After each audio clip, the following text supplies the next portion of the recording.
Magkano gusto nyong pamasko? Magkano yung gusto nyong makuha sa Pasko sa mga ninong at ninang nyo?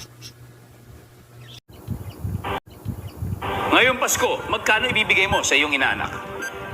500. Wow, galante. Yan ang gusto ko. 500 pesos.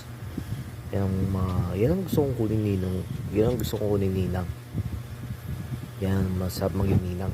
500 na 500 kada binibigay kada Pasko. Ngayong Pasko, magkano ang ibibigay mo sa iyong inaanak? 20. 20 pesos? Putang ina. Ano masasabi mo dito, kaibigan? Sabihin mo nga. Utang ina ba ako? Ang ina, 20 pesos. Ayoko yan. Ayoko magininang yan.